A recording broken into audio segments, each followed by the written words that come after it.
tuh almarhum. Yakin gitu, tapi dia nggak berani, cuma teriak doang. Ditarik tuh sama si Leman, pegang sama si Chandra juga tuh, saya pegang tuh, ditarik sampai ke darat. Itu dalamannya nggak ada bang. Itu katanya almarhum di situ bang. Nampakin gitu. Iya, entah itu halusinasi atau gimana ya, kita nggak tahu. Itu cerita dari Senaki. Itu jadi dengan kondisi bahasa Koyo, cuma 2 kata doang dia bilang, tolong sih, tolong.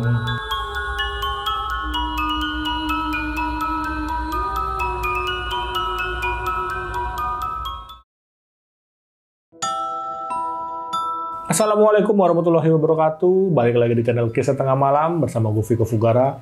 Pada kesempatan kali ini seperti biasa nih, gue kedatangan narasumber lagi yang ingin berbagi kisah horornya ketika beliau dan teman-temannya sedang mencari ikan di sebuah pantai daerah Pemalang. Ya udah, di sebelah gue ada Bang Angga. Selamat siang Bang Angga. Iya bang. Itu kejadiannya tahun berapa Bang? Kejadian itu di tahun 2020 bang. 2020? Bulan Mei. Kalau tanggalnya saya agak lupa ya, pertengahan bulan Mei sih. Oke. Dan di situ waktu kejadian ada berapa orang Bang? Total itu ada 6 orang, cuma yang lebih fokusnya tuh 3 orang yang ngejaring.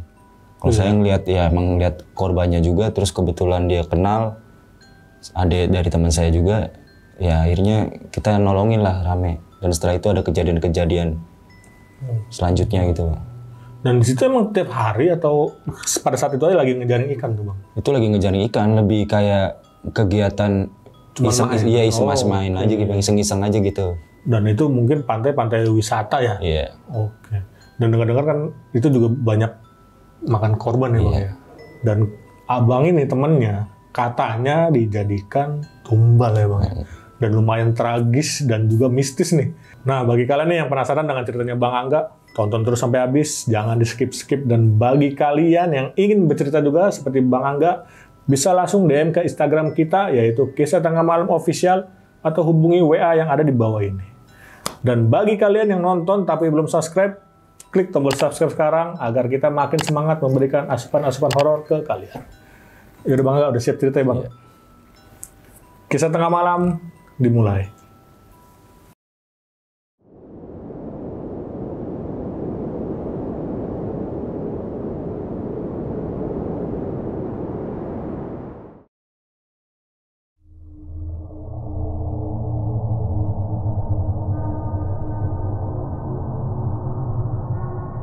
Awal cerita ini di tahun 2020 bang. Tepatnya di bulan Mei, kalau tanggalnya saya agak sedikit lupa ya, mungkin pertengahan bulan Mei. Itu cuaca lagi hujan di sore hari, kita rame tuh. Ada 10 orang lagi pada main bola di lapangan. Kebetulan di pantai tersebut itu di sebelah selatan itu ada lapangan bola bang. Mungkin jarak 300-400 meter ya. Kita main bola di situ. Tiba-tiba teman saya si Leman ini jeletuk. Udah, jalan-jalan aja yuk, udah bosen nih. Posisi juga hujan tuh bang, hujan gede. Udah ke laut gitu, nyari-nyari kerang kayak apa, iseng-iseng aja gitu bang. Karena kita anak kampung situ ya, rutinitas kalau hujan ya jalan-jalan gitu. Jadi yang lain nggak mau bang, 7 orang ini nggak mau. Enggak, hujannya gede kayak gini ke laut. Petirnya juga kan nyamber-nyamber gitu bang. Dan dia yang 7 itu nggak ikut. Berarti yang ikut tuh saya, Birin, sama si Leman. Birin ini ada dari Leman. Udah 3 aja nggak apa-apa yuk, jalan-jalan. Kita jalan tuh bang, ke utara, ke pantai tersebut.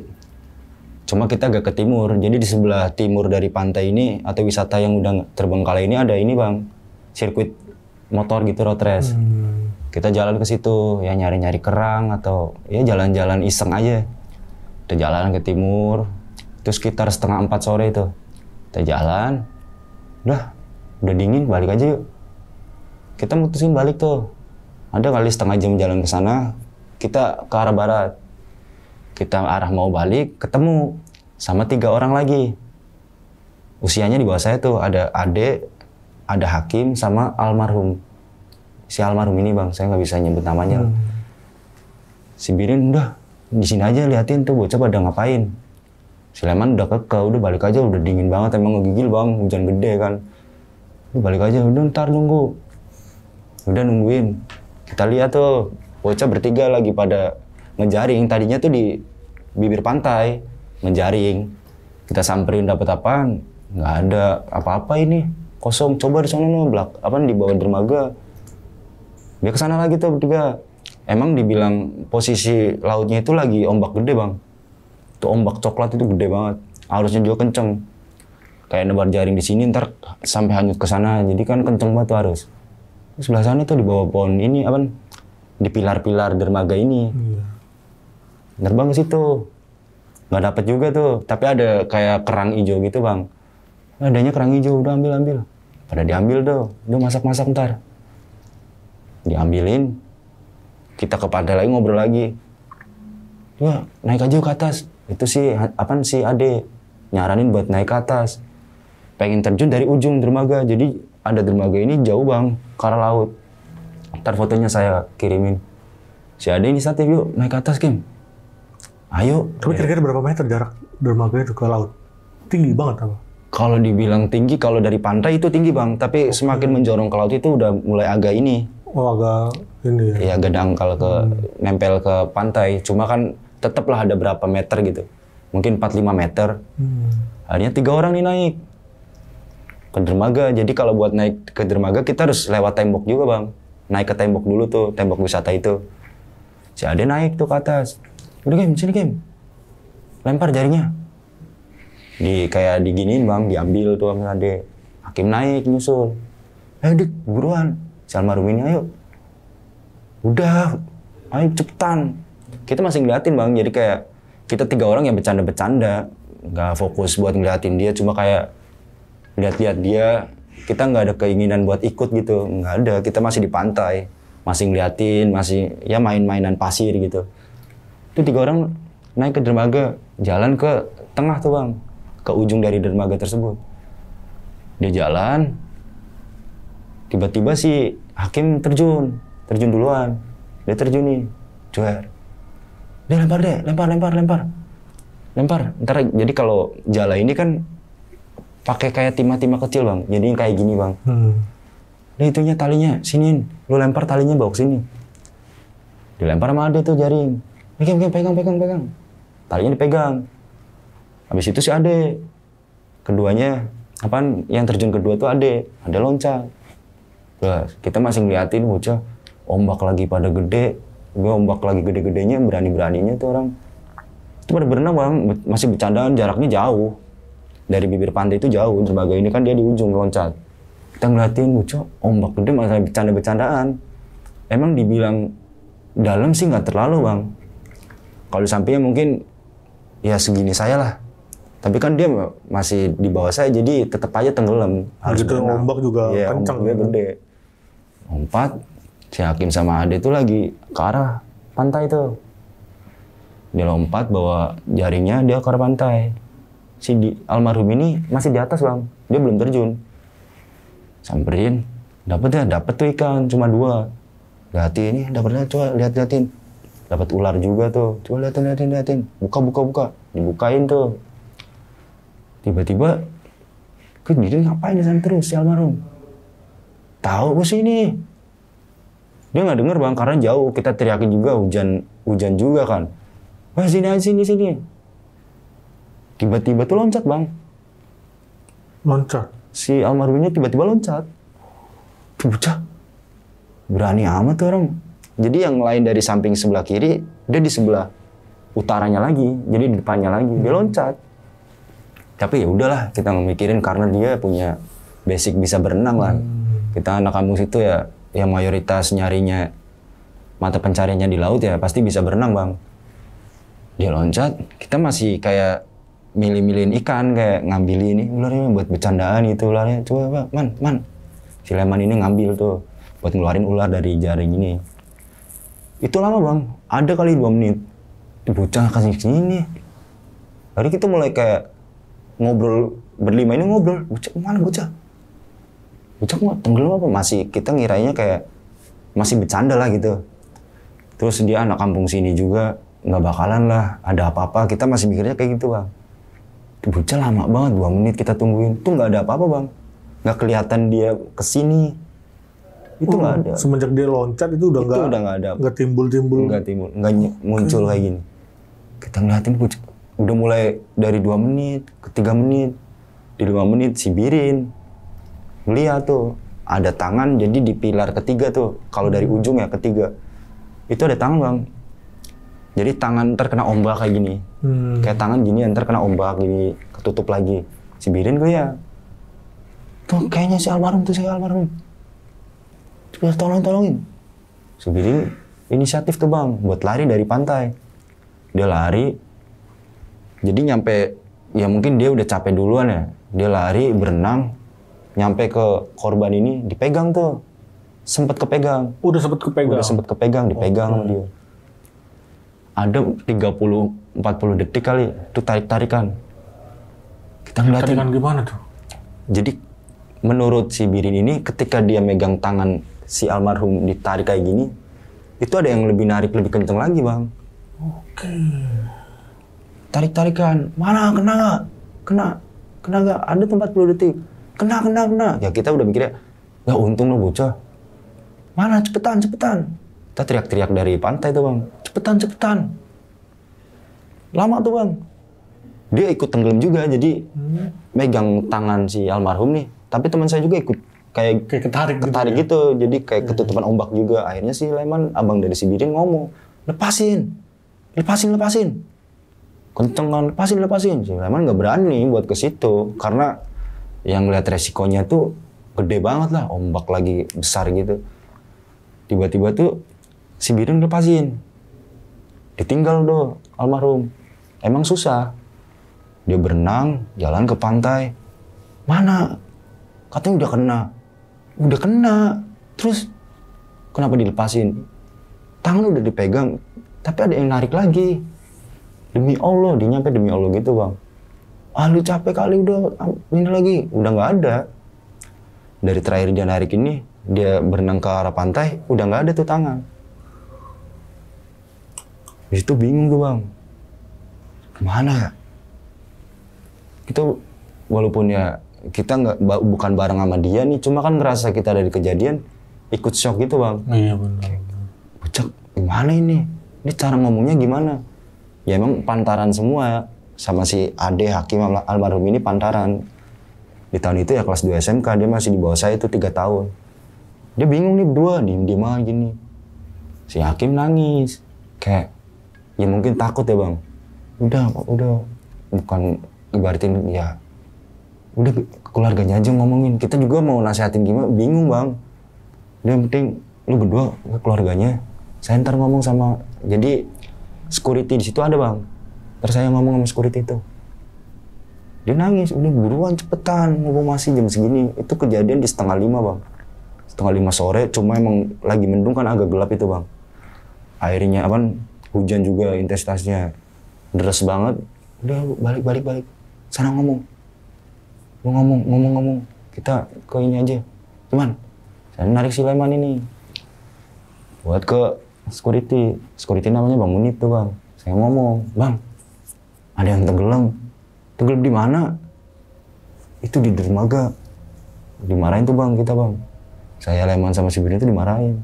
Ya kata-kata kasar lah. Lihat makanya, ini jam berapa? Ini cuaca lagi gimana? Ombak lagi gede. Bikin pusing kita aja. Itu kalau orang meninggal gimana? Nggak tahu tuh tadi kejadian gimana. Akhirnya kita anterin tuh security ini. Bang Munib lihat di sana tadi. Di situ mah dalam kan. Kalau dari dia bilang tuh di situ dalam.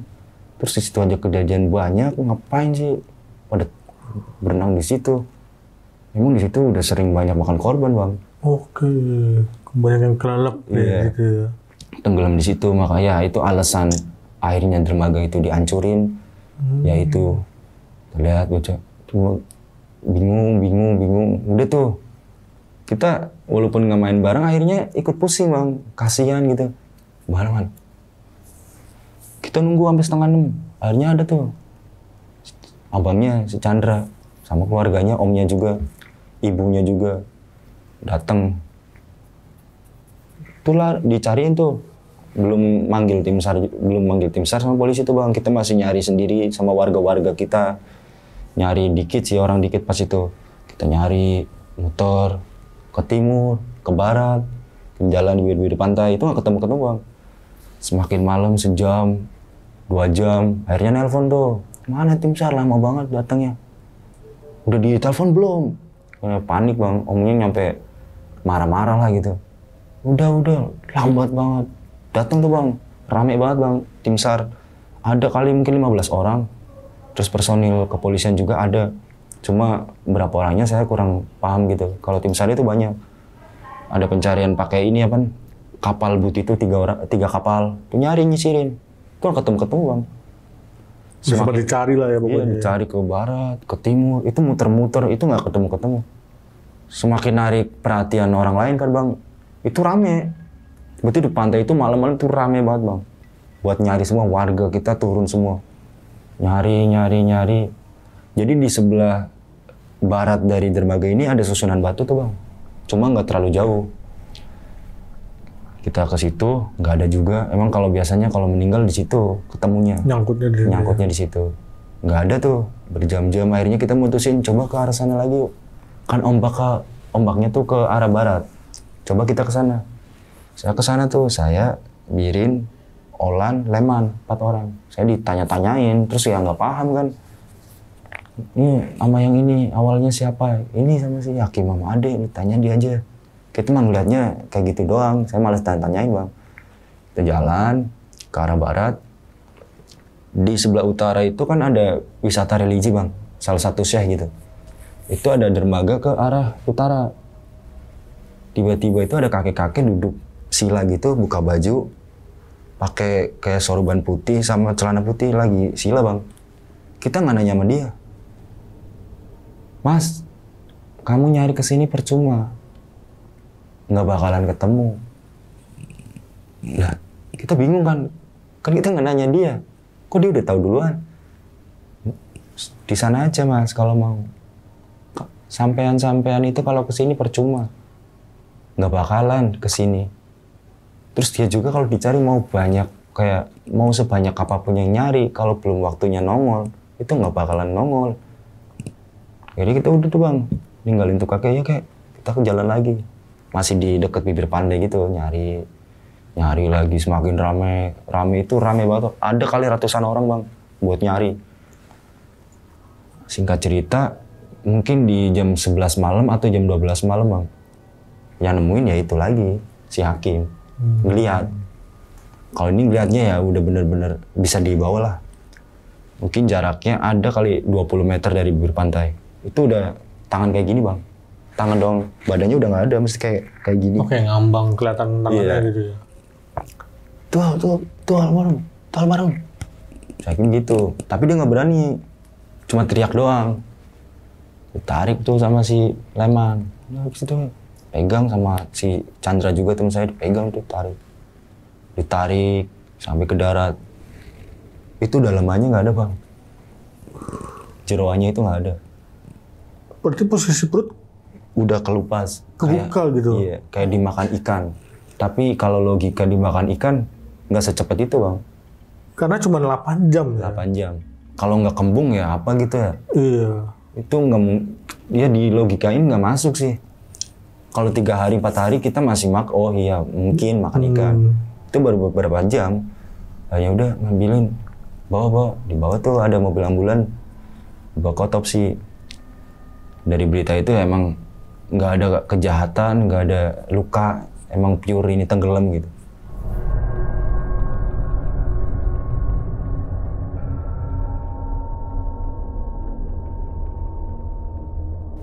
Bawa balik, kita langsung, yuk ke sana, ramean. Di malam itu udah ada yang ngaji tuh bang. Ibunya denger dia hilang, dia kayak, ya tetangga-tetangga deket itu. Kita masih belum tahlilan di malam itu. Kita cuma kayak duduk-duduk di depan rumahnya dia gitu. Mayatnya ada, di ngajiin, rencananya dikubur itu pagi, jam 9. Itu masih di depan, ngobrol. Ya udah, ditanya-tanyain lagi tuh si Hakim sama si Ade. Kan yang bener-bener sama dia kan, ini 2 orang si Ade sama Hakim. Mana lo? Awalnya gimana? dia ini doang kan niatnya ngejaring, nggak tahu bakal kayak gini. Bahkan si Ade nyampe diem bang, ditanya diem banget kayak orang shock gitu. Shock ya. Diem ya, mungkin dimarahin sama abangnya juga nih si Chandra. Marahin tuh emang, jadi diem. Hakim nggak, dia ngejelasin. Tuh ada ini juga yang nyebut saya, ada ini juga. Kan emang dia kayak ini sendiri. Maknya ngomong, ternyata bang, sebelum dia mutusin buat ngejaring, maknya udah ngelarang. Emang si almarhum ini nggak ada niatan buat ngejaring. Disamperin 2 orang, si Hakim sama si Ade, samperin ke rumahnya. Dia lagi tidur, itu penjelasan dari ibunya dia. Dia orang ini nggak pengen ke laut tadinya. Lagian udah sore, saya sempat ngelarang. Tapi diajakinnya akhirnya bener ya ini kejadiannya. Udah namanya kayak omnya juga kan ada yang nenangin lah gitu padenya. Udah namanya musibah, biarin aja yang penting ikhlas gitu. Udah tuh bang, malam itu kita balik di jam 4 subuh, balik-balik. Hari keduanya kan jam 9 dia dimakamin, berarti hari kedua tahlilan, kita tahlilan tuh bang. Bareng sama teman-teman, ya ramean tuh, pada tahlilan, kita melek-melek di situ. Masih biasa, masih kayak obrolan-obrolan yang ada lah yang menyangkut pautkan dengan mistis, ada yang menyangkut pautkan dengan ya udah takdir gitu bang. Cuma lebih tertariknya di mistis. Ini akhirnya cerita tuh padanya. Kemarin ibunya si almarhum ini sempat dimimpiin. Kenapa dia ngelarang si almarhum ini buat ngejaring bang? Dia cerita di malam Jumat kemarinnya. Jadi kejadian itu kalau nggak salah hari Senin atau Selasa bang. Di tanggal, intinya Senin atau Selasa itu. Jadi malam Jumat sebelumnya, dia sempat didengerin suara kereta kencana lewat di atas genteng. Si ibunya ini? Si ibunya. Kelenteng. Kan apa mitos di saya kalau ada suara kereta kencana, jangan sekali-kali ngebukain pintu bang. Oh, jangan ngecek lah gitu. Iya, dia kepo. Dia ngebukain. Itu ada terbang. Kudanya itu ada di sini tuh 2, jadi depan belakang 2, sampingnya itu 2, jadi 4. Terbang ngelilingin rumah almarhum ini. Kedang. Udah masuk tuh, udah cerita tuh. Tahlilan, malam kudanya belum ada apa-apa, jadi kayak ya udahlah biasa aja. Di malam ketiganya baru bang, si Hakim nggak datang di malam ketiga ini. Ini dapat cerita yang pertama diinin si Hakim nih. Dia nggak datang, dia main, nggak tahlilan, malamnya disamperin. Jadi rumah dia kan deket jalan bang, bukan jalan ini sih gede kayak jalan setapak gitu. Kan ada jendela di rumah dia. Itu katanya almarhum di situ bang. Nampakin gitu. Iya, entah itu halusinasi atau gimana ya, kita nggak tahu. Itu cerita dari si Hakim. Itu jadi dengan kondisi bahasa Kuyu, cuma 2 kata doang dia bilang, tolongin sih, tolongin. Tuh nyampe nangis tuh, padahal udah ibaratnya Hakim ini kan ibaratnya udah kelas 2 SMK bang, nyampe nangis bang. Orang tuanya nyamperin. Kenapa emang? Ini mabuk kali. Enggak, tadi ada almarhum. Makanya kalau punya temen lagi ada musibah, ngaji. Emang di malam ketiga ini dia nggak ngaji. Dia disamperin langsung. Udah tuh, kita kan tidur di situ terus bang. Jadi rumah dia tuh buat tidur. Buat melek lah gitu. Udah di malam ketiganya si Hakim doang. Di malam keempatnya, dia kan 3 bersaudara. Yang pertama itu cewek, yang kedua si Chandra teman saya, yang ketiga almarhum. Itu ponakan dia bang. Kita yang ngaji, jam 8, jam setengah 9 udah agak kelar kan, tinggal ngobrol-ngobrol itu bang. Ponakannya nyeletus. Itu om ini, jadi itu om almarhum. Yang X lah, Mr. X itu almarhum Mr. X. Mana? Itu. Jadi kan kita kayak ada lingkaran letter U gitu bang. Kalau di ruang depan gitu ya buat tahlilan. Itu di sebelah kiri saya bang. Lagi duduk di dekat pintu mau masuk ke ruang tengah. Dia lagi duduk. Menurut si pandangan yang anak ini anak ya? kecil ini. Itu. Mas. Bu. Itu mas ini Mr. X. Itu. Digituin terus. Ah masa. Itu duduk. Itu lagi coba liatin enggak, dipanggil enggak, dia nggak nyautin. Entah ini jin korinya atau gimana, saya kurang tahu ya bang. Itu katanya lagi duduk kayak gini bang, dan kondisi basah. Basah kayak emang bener-bener ini ya? Iya, udah di situ, udah tuh, nggak ada. Itu udah mulai parno dong, walaupun ramean juga. Kan kita tiap malam nginep di situ, di malam ketiga, di malam keempatnya juga, sampai malam ketujuh tuh nginep di situ terus bang. Setelah ponakan dia yang lihat almarhum ada di situ, kita kan pada ya mainan kartu, nunggu ya melek-melekan bang, kalau bahasa Jawa melek-lekan gitu. Kita duduk-duduk ngobrol-ngobrol. Itu Magicom itu kayak didorong bang. Kan di deket ruang tamu ini, ruang tengah ini kan ada Magicom, samping TV di atas lemari. Itu jatuh, kayak didorong. Wah, kenceng banget. Itu keadaan teman saya itu lagi masak mie sama abangnya Mas Chandra nih, lagi masak di belakang. Udah liatin, masak apaan sih? Berisik banget. Dan cara logika Magicom lagi nyolok bang. Itu nggak mungkin colokannya kelepas dijatoin. Ini bener-bener semuanya sampai jatuh. Ya? Iya, kita kan rame. Ada kali 10 orang, 12 orang pada tidur di situ. Lihat lagi, masa sih? Wah halusinasi, udah itu mungkin kucing, mikirnya gitu masih positif lagi. Udah bikin kopi, habis pada makan-makan, malam-malam tuh bikin kopi lagi. Itu kopi digeser bang. Itu ngeliat semua. Jelas pada ngeliat? Jelas. Kopi tuh digeser, jadi kan pakainya kelasa gitu. Digeser. Kalau ibaratin kita kena kesenggol itu pasti ngegesernya jatuh. Itu digeser bang. Ini apa anjir? Saya bisikan sama teman sama si Leman. Dia tuh, ya, terus jadi saya takut juga bang. Saya pindah tuh, duduknya pindah ke sana, agak dekat pintu keluar gitu. Ngatiin lagi. Habis itu gelas yang di depan sana dijatuhin bang. Kenting. Lari semua keluar. Mendadak aja gitu ya? Iya, jadi kayak ditampal gini jatuh.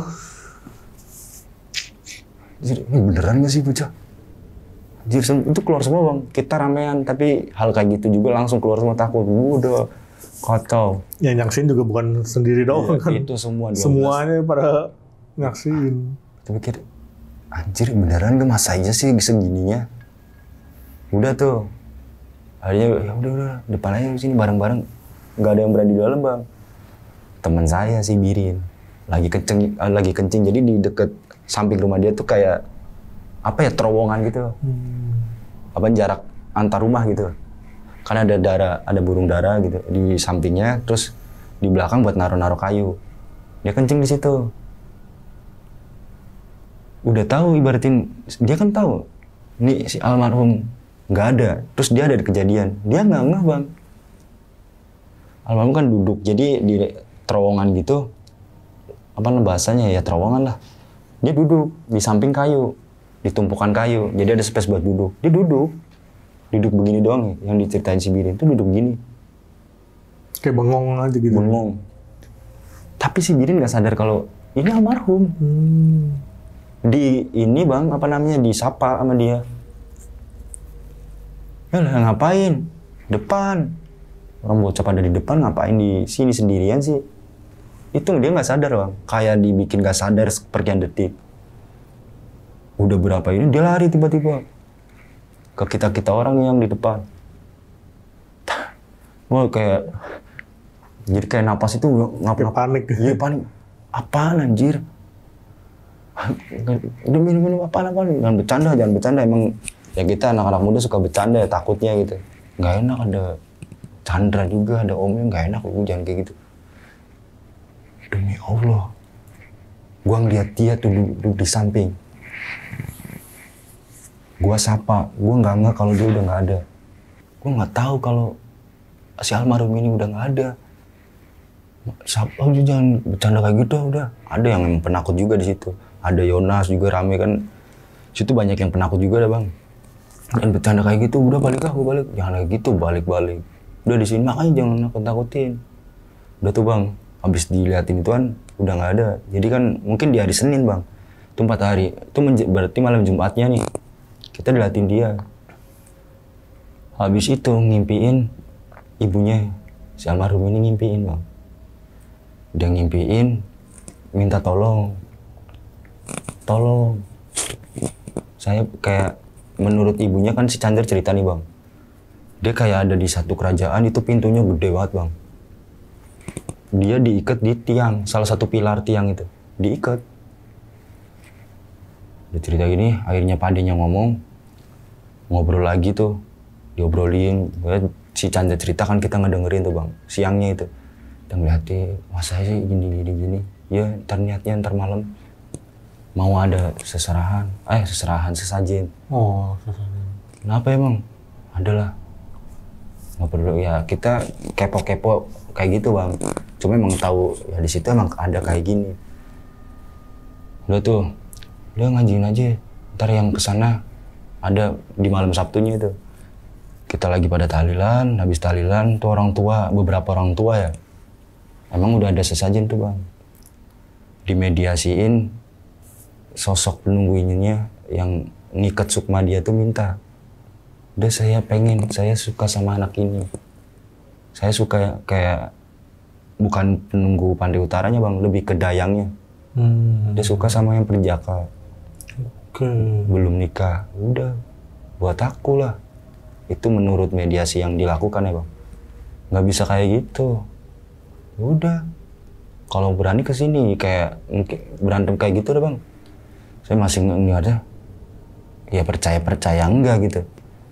Habis tahlilan, padenya sama omnya terus beberapa yang tua-tua gitu ke arah pantai tuh bang. Kita masih di rumah dia, masih ngobrol lagi.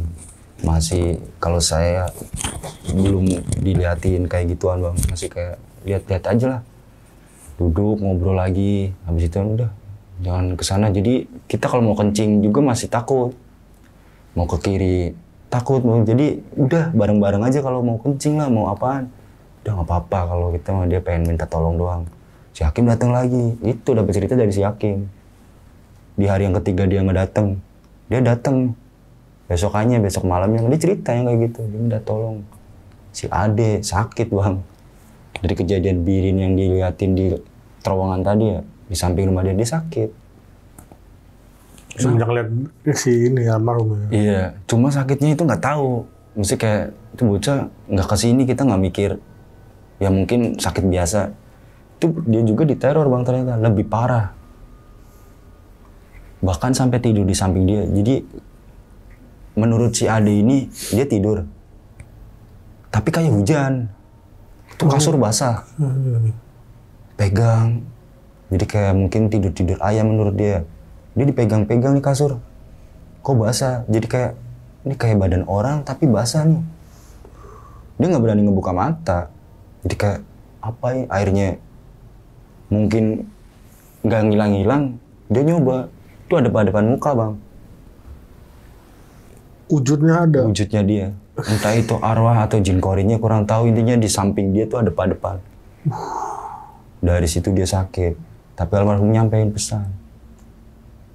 Tolong sampein. Kayak mungkin sakit atau gimana, intinya ya setiap dia nemuin orang, tolong tuh bang. Udah ngasih inian sajen tuh. Padenya sama omongnya masih ke pantai. Udah semoga nggak ada lagi. Kita masih yang ngobrol. Ini giliran saya bang. Saya lagi di rumah, balik tuh. Abis ini udah, lu nggak ikut di sana terus. Ah capek. Gua harus kerja juga kan. Kalau di sana mulu mau males gue. Bukan males sih bang, lebih ke capek gitu, melek mulu kan. Kita besokannya kerja. Ya temen udah ke situ aja. Itu baru balik main PS bang saya bang. Saya diajakin sama temennya, ya beda lagi bang, tapi ini bukan yang satu kampung yang si almarhum. Saya diajakin temen tuh, namanya si Iwan. Yuk PS yuk. Yuk, lu nggak ikutin lah, nggak kenal. Emang walaupun satu kampung si Iwan ini sama almarhum nggak kenal bang. Enggak, yuk PS aja lah PS. Udahlah daripada gabut.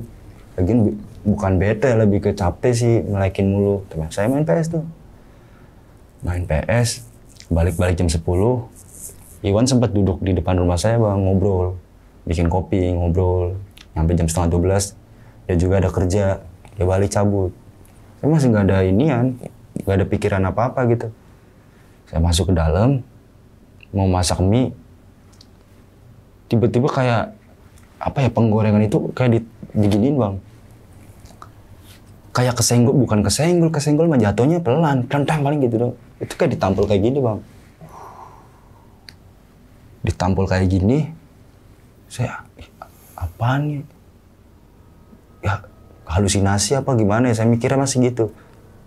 Itu lagi, kan di belakang saya melihara burung dara juga tuh belakang rumah. Itu pada kayak mau dimakan tikus, pada berisik, duduk.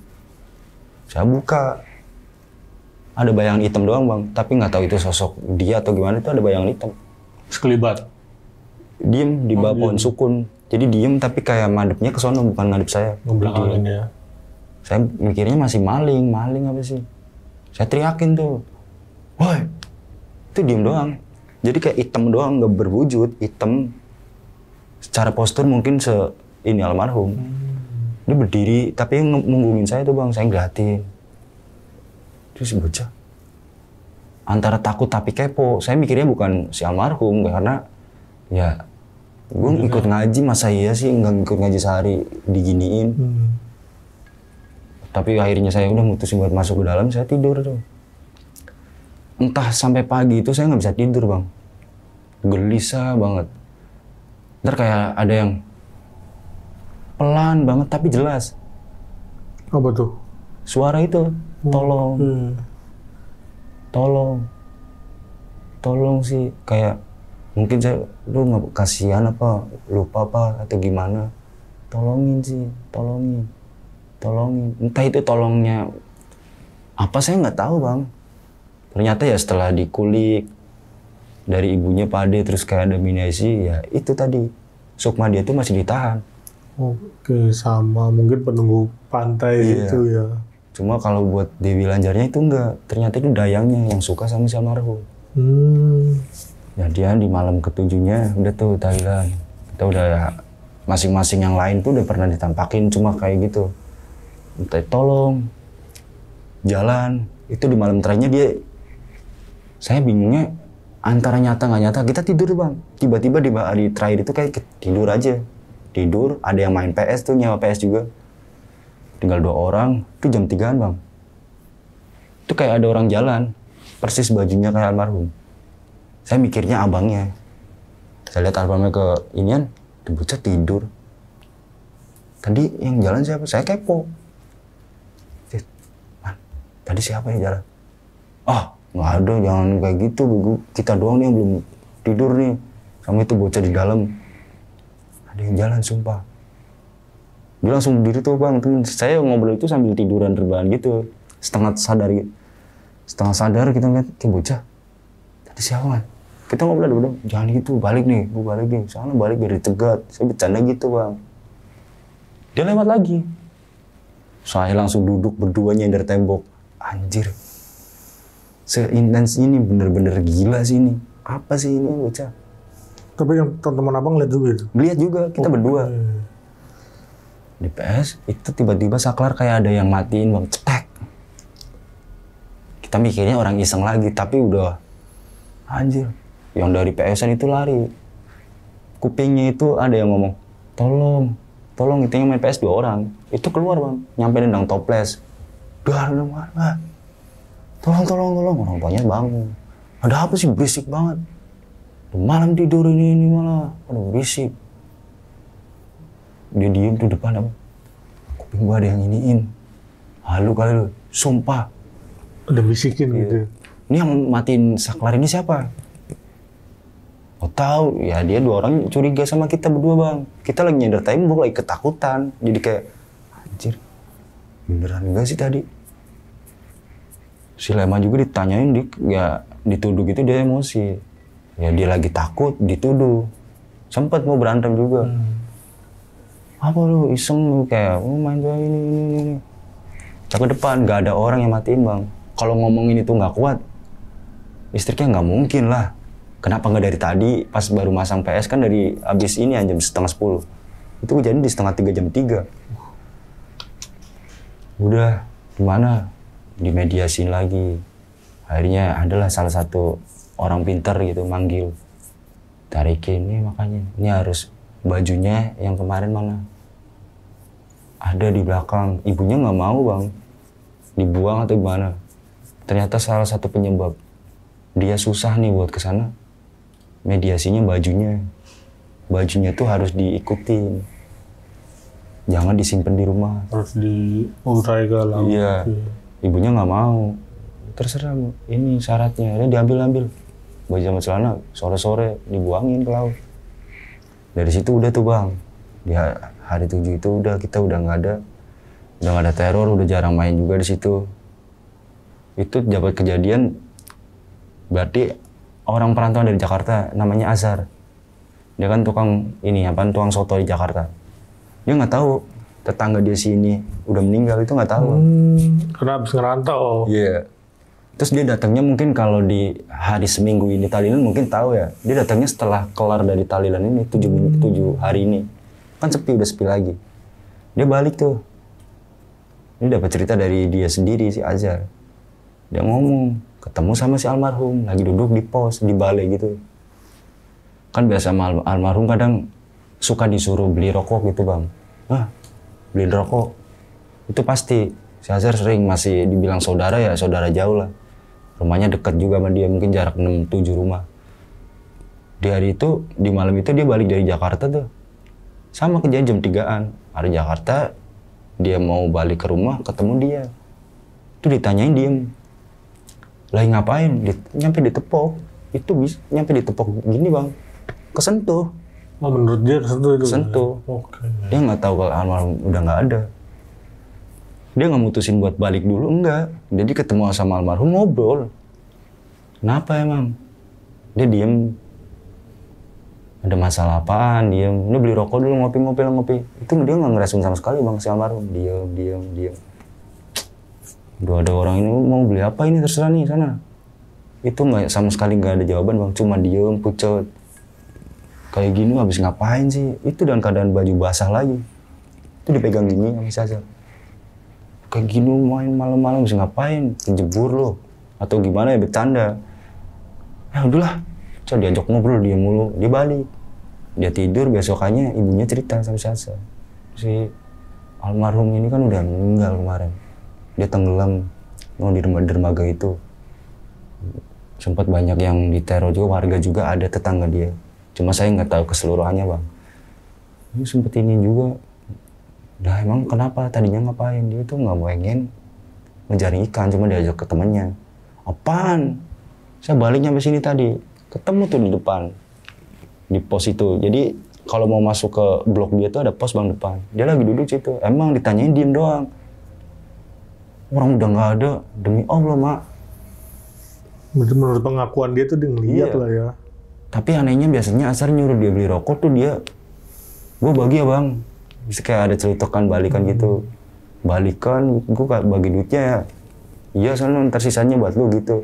Itu di situ pas dia ketemu diem doang. Makanya Azhar mutusin, ya baliklah capek juga. Udah nggak ada, akhirnya pada rame lagi bang. Udah akhirnya jangan diinin lagi, kasihan orang tuanya. Terus satu lagi, tukang ini nyampe gerobaknya dipegangin kata dia. Itu lewat blok itu lagi, dia nggak tahu dia udah nggak ada.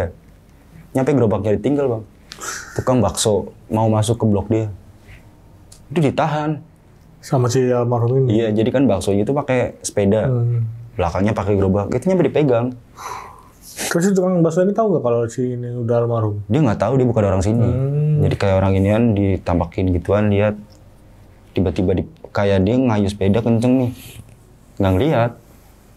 Dia lihat kayak ginian, si almarhum ditinggal nyampe pagi malah. Berarti kan tadi sebelum mediasi tuh ya, yang jadi kita kan nggak tahu kalau itu tumbal atau apa. Dan itu berarti sering dimimpiin ya orang-orang terdekatnya. Banyak ya. Termasuk minta tolong. Iya, gitu. Tolong. Jawabannya tuh selalu tolong. Tapi kita yang nggak tahu ya tolong apaan gitu loh. Ternyata padenya ya manggil orang pinter. Setelah itu baju dihanyutin ke laut baru tuh bang. Baru nggak ada yang dimimpiin. Nggak ada. Dan tadi kan si almarhum ini katanya perutnya hampir terbuai lah ya, Iya. keluar itu. Itu ada di ini nggak sih Bang? Kalau di polisi apa namanya itu? Di Otopsi kan? Otopsi. Itu sempat diotopsi. Hasilnya? Nggak ada, nggak tahu. Oke, jadi hasilnya Penganiayaan itu nggak ada, atau kejahatan kontak fisik itu nggak ada bang. Pure tenggelam. Tapi makanya itu jadi pertanyaan, kok bisa kayak gitu? Tapi kalau di warga saya udah tahu. Dari situ ya udahlah, dermaganya udah nggak dipakai lagi. Setelah kejadian itu juga ada lagi bang, sebenarnya banyak. Apalagi udah terbengkalai kayak sekarang. Itu bener-bener banyak banget sih. banyak kejadian. Iya. Dan sebelum kejadian si almarhum ini sempat dengar apa tuh? Maksudnya kelelep juga pasti itu ya kan? Iya. Dan itu maksudnya apakah kayak seperti almarhum yang perutnya isinya tiba-tiba kosong? Hampir yang ketemu kayak gitu semua di situ. Dulu anak calon DPR juga sama. Oh pernah ada anak calon DPR? Ada. Nyampe bapaknya akhirnya nggak nyalonin. Oke. Jadi menurut desas-desusnya sih, kalau warga itu bukan kampung saya bang, tetangga kampungnya. Ya mungkin dia juga ada perjanjian terus harus ngorbanin anaknya. Sebelum anaknya ke laut ini udah ngomongin, itu masih kecil. Ada yang umur kelas 4 SD, 5 SD lah. Diajakin sama teman. Tapi sebelumnya itu bapaknya udah ngomong, kamu jangan pernah ke laut ya. Kalau nggak sama ayah. Tapi dia bapaknya ngomong gitu, anaknya ini sih almarhum David ini nggak pernah ke laut sebenarnya. Tapi bapaknya nyetuk gitu. Di hari dia mau meninggal, diajak temennya naik sepeda berdua ke arah pantai. Itu pengakuan dari anak kecil yang satu ini. Ada perempuan, di laut itu ada jalan. Ya entah bener atau enggak, itu kelas 5 SD kan kita masih bingung ya. Biasanya orang kayak gitu jujur lah bocah segitu bang. Itu ada perempuan kayak gini. Itu yang nyelamatin kan teman saya. Si Nijar. Dia punya kayak penjaga pantai lah, punya pelampung juga. Dia diteriakin.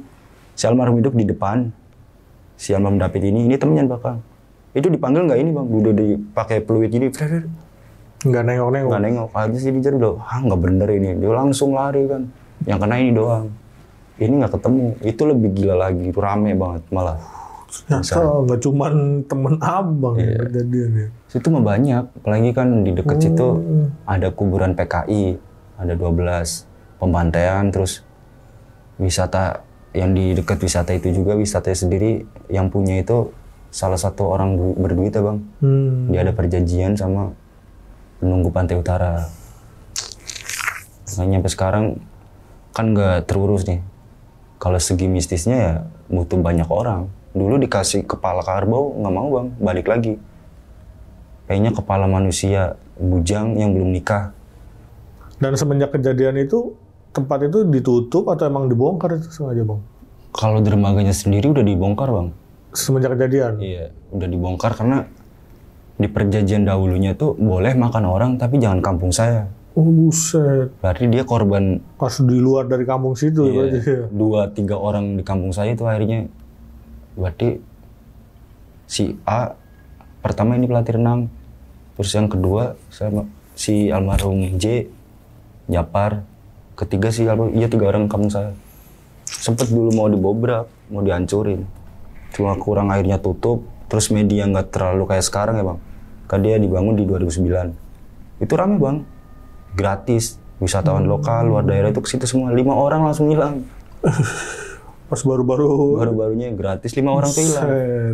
Orang tuanya itu nggak ada yang tahu kalau anaknya hilang. Akhirnya dicari, ketemu, udah sama, dalamnya itu nggak ada. Dan lagi-lagi sama semua ya gitu ya. Banyak kan. Kalau secara mistis di situ banyak sih bang, dari ular, bahkan ada salah satu paranormal terkenal ya di acara TV itu yang apa Seropati atau gimana. Dia kan sempat mengunjungi ke situ. Itu nggak dibolehin. Bukan nggak dibolehin sama kita manusia ya, warganya itu bukan dari kitanya, tapi dari para penunggu di situ. Mungkin bisa dibilangin ilmu lu belum seberapa, jangan sosokan, jangan berani di sini. Itu banyak bang mistisnya. Berarti warga sana pun udah pada tahu lah ya. Udah tahu. Di pantai ini. Gerbangnya kan di kampung saya, jadi maaf ya, penunggu Pantai Utara ini kan kerajaannya gede bang. Banyak pintunya di mana-mana. Tapi kalau gerbang utamanya itu di kampung saya. Dari arah pendopo kabupaten ini ke arah utara nih, ngebentang seperti pedang bang. Jadi kan alun-alun ke utara itu langsung lurus. Makanya sering makan korban. Jadi kalau pedang kan ada plusnya kayak gini. ini pantulannya. Jadi kalau plus ini kan kesininya tajam. Makanya makan korbannya di sini. Ini sering banget. Itu kalau dikulik lebih dalam itu dari di jalannya dulu road race, drug, resmi nyampe kehilangan nyawanya gara-gara digangguin sosok perempuan. Terus di sirkuit sendiri korban dukun cabul gitu dibunuh di situ, tusuk pakai ini belati sama disobekin pakai botol miras, Bang. Nyampe sekarang jadi penunggu lah. Kalau kita lihat tuh atau kita biasa nyebut si gesem. Tuh 4 bulan nyawanya, 4 bulan gak ada yang tahu. Yang tahu tukang mancing, tangannya dimakan sama garangan. Garangan apa tuh? Kalau bahasa Indonesianya apa ya? Kalau Jawa nyebutnya garang seperti musang tapi dia larinya lebih kenceng, suka makan ayam. Di pinggir laut berarti bukan di dalam. Di pinggir laut ya, di pohon rebu. Jadi samping itu kan ada pohon rebu lebat. Di situ. Banyak kejadian di situ. Nah, tadi kan si almarhum ini meninggal ditemuinnya 8 jaman lah. Iya, 8-9 jam. Itu kondisi mayatnya ya di luar dari yang tadi hancur. Iya. Itu apa udah busuk atau udah bengkak atau udah apa? Kondisi wajah atau apa? Kayak orang baru berenang sekitar 3 jam, 2 jam gitu. Kalau kita walaupun kita masih hidup gini ya, kita berenang 3 jam kayak keriput gitu, kayak gitu doang, Bang. Jadi kayak nggak ada benar-benar belum busuk ya, ibaratnya juga masih 8 jam kan? Iya. Dan yang nggak habis pikir itu kenapa isi perutnya yang selalu Iya, di situ kayak gitu terus. Emang di saya tuh banyak pantangan, mitos-mitosnya juga masih kuat. Oke. Dari malam satu suro, apalagi kalau kita di Jawa ya, kan itu dikeramatin banget malam satu suro. Itu pasti, Bang. Ketika ada kerang-kerang, pecahan-pecahan kerang itu di bibir pantai, itu jalur dia. Penunggu itu, penunggu pantai utara. Jangan sampai coba berani jalan di atas kerang-kerang itu. Ada, Bang, kesusun rapi. Terus ada kereta kencana juga di situ dulu sempet viral juga tuh, ada di 2019. Foto di situ boleh, tapi jangan coba-coba buat naik ke gerobaknya atau ke kereta kencananya. Tuh kesurupan massal, Bang, banyak banget. Tapi itu apa masih ada gitu kereta kencana itu? Kereta kencana masih ada. Kalau itu lebih ke kayak monumen gitu, Bang. Oke. Kayak ada satu Simbol perjanjian ya, simbol nih ada. Cuma lu foto boleh, tapi jangan sampai lu naik.